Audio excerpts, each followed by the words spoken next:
When I was a missionary in Namibia, I had the chance to travel around to so many amazing places, far and out of the way places that had not seen priests for years. But they still worship together on a regular basis. And one of these places that I had the opportunity to go to is about 8 hours away from where I lived in the capital city, way down on the South African border, right along the Orange River, a town called Nordover. And in Nordover, they didn't have a church and they didn't have a priest, but they had an old man whose name was Tata Enoch. Tata is an honorific for father or Mr. or Sir. And he went by Tata Enoch, and everyone knew that every Sunday morning you could come to Tata Enoch's shack, and he would be praying Anglican morning prayer out of the Anglican prayer book of Southern Africa. He had it almost completely memorized because there were no books, but everybody knew all of the answers and all of the responses.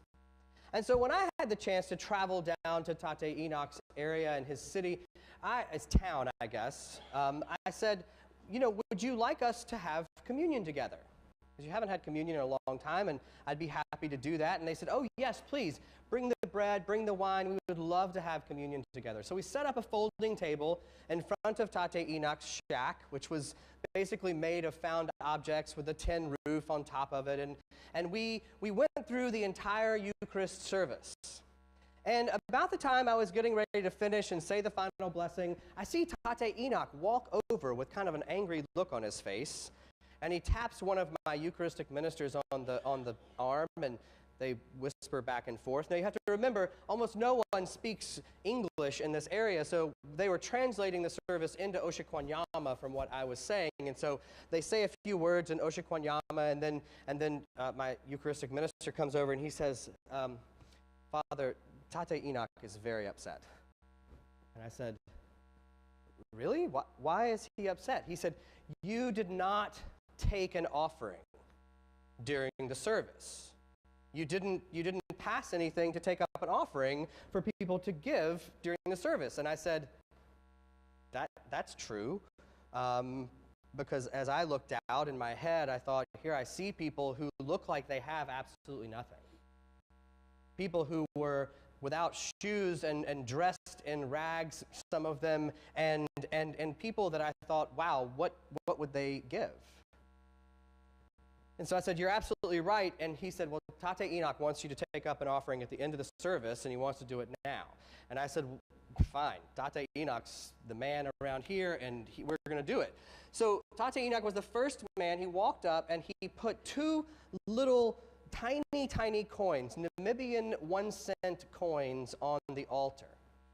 Now, Namibian 1-cent coins, if you do the calculation and the conversion, it comes out to about 1/10 of a penny, U.S., like 1/10 of one of our pennies.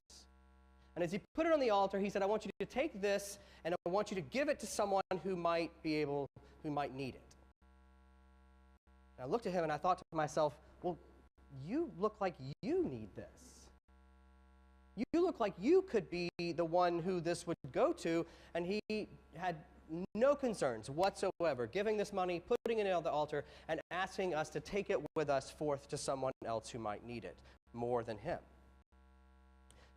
And I can never get that story out of my head when I read the story of the widow's mite. It's like those two stories now for me will forever be linked together. Jesus is out with his disciples, he's teaching, he's watching, they're having all kinds of conversations, and they end up outside of the treasury at the temple. And there's people coming and they're giving their offerings into the temple treasury. And you might wonder how they know how much people are giving. Well, when outside the temple treasury, there was this big metal container. And when you dropped your money into it, how much you gave, you could tell by how much of a sound it made. So when somebody came and gave a lot of money into it, you can tell the rattling and all the things that would go on when you're pouring more than just a couple of coins into it. So when the widow comes up and she drops her 2 coins, you would have just heard a faint little tink, tink. you'd have just noticed that she had just given something. So they knew that she had given a little, but then Jesus kind of ratchets it up a little bit for them. He said, you see that woman there? That widow gave out of something that she didn't have. She gave all that she had to live on, were the words that Jesus said. All that she had to live on. Now, I've forgotten something. I'm coming over here. I'm getting my phone not to check messages, but because I have notes about my sermon here, and I have to read these to you because they were so fascinating when I found them, because this is the exact opposite way that we think about giving these days, especially when we get close to Thanksgiving and Christmas. And what we see is all these news articles coming out telling us just how good giving is for us. Right? And so I just did a little bit of a search, and I just searched, giving is good for you on Google and hit it, and it's like 8 billion different responses. So I just picked out a couple and a few of the things they said. So one is 5 ways giving is good for you. One, it includes that it makes us feel happy.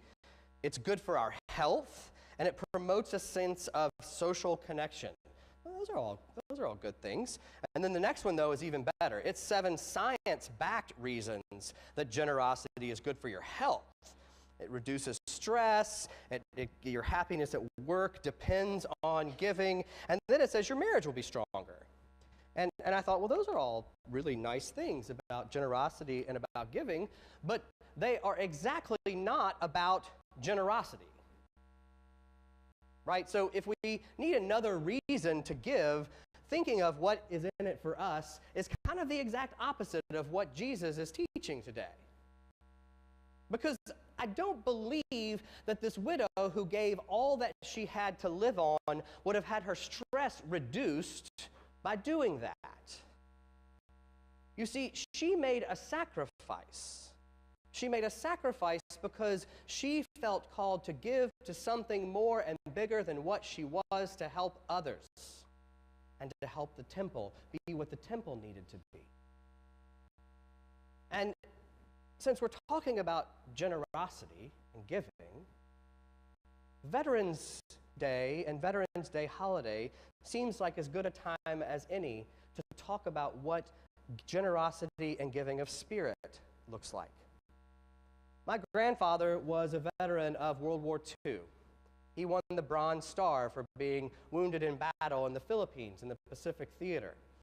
And after he came back to the United States, he spent his time working mostly, but the 2 other things that he did is he was a chaplain for the VFW, the Veterans of Foreign Wars, and he spent tons of his time as a chaplain at the VA hospital in Birmingham, Alabama.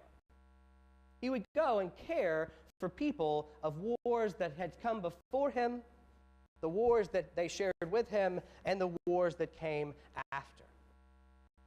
And I'm pretty sure that because of that sacrifice and that generosity of spirit that was necessary for people to serve in wars, very few of them said that was good for their marriage. Very few of them said, wow, this probably, going and serving in the military and becoming a veteran really has brought my stress level down. Right? So when we think about giving and when we think about generosity, when we start with the model of what's in it for me and how is it going to make me a better person and how am I going to be happier and how am I, we are looking in the wrong direction. Giving and generosity in the story of the widow's mite and what Jesus teaches us is about sacrifice. It is about making a sacrifice for someone else. Caring for those who are not ourselves. If it makes you feel good, great. But don't do it because there's a list of 7 scientific reasons why it's good for your health. Maybe it is, but that's only a secondary benefit. Again, Thanksgiving and Christmas are coming up. You're going to see this everywhere. And I want you to ask yourself every time you go by one of those grocery store magazine things on the side and it says, 10 reasons why giving could make you live longer. Think to yourself, am I really trying to live longer with my gifts? Or am I really trying to help someone else live better or live at all? Am I really trying to do this for me, or am I trying to do it for someone else? Because honestly, my friends, we get this mixed up. We do. Everyone who tries to be generous sometimes gets this mixed up, because it does make us feel good when we can help other people. There's no doubt. There's no doubt it makes us feel good. And I'm glad.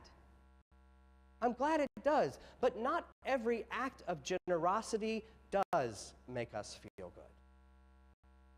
As I think of the veterans today who have given of their spirit and of their lives to go and to defend the things that we believe in and that we hope we believe in, and to try to help our country be a better country than it might have been before, I think to myself, I don't think they're doing that because it makes them feel good. I think they're doing it because it is the right thing to do, and because they are called to think beyond their own safety, beyond the health of their families, to something else. I've worked with lots of veterans in my life. Very, very few, next to none of them, had actually decided, yes, I want to be a veteran. They went and they did and they chose because they wanted to serve. And honestly, if we're being really honest, most of them come home and are not treated with the respect that they are due. So, my friends, when you walk through the grocery store lines, when you see the pop-up ads on Google searches of all the ways that giving is going to make you feel better this year, think to yourself, how much am I going to have to give to make someone else feel better? How much am I going to have to give to try and live into the sacrifice that Jesus made for us? And this is where the final turn comes. Jesus gave his life out of generosity. It was not a healthy decision for Jesus. Jesus ended up on a cross, right? I don't think it made him feel better. I don't think it helped his family relationships. I'm pretty sure his stress level was not low. He gave of his life so that we might have life. Now, let us give of our lives so that others may have life and have it abundantly. Amen.